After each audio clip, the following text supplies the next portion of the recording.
Hello and welcome to Graphic.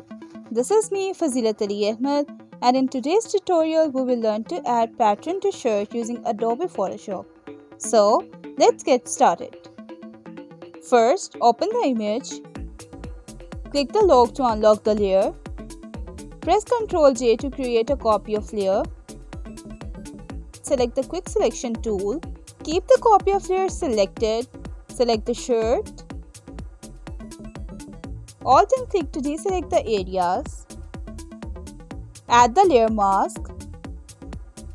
Go to File menu, Place Embedded and select the pattern.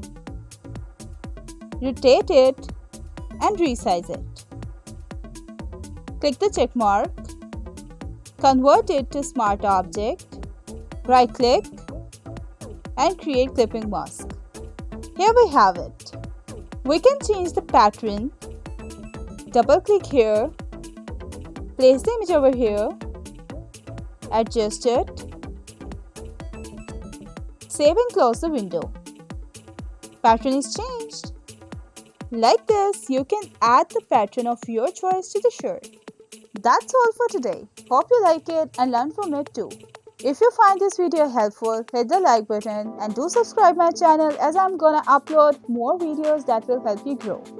If you have any queries, feel free to contact either on Instagram, Facebook, or you can also comment here. I will catch you in the next video. Happy learning!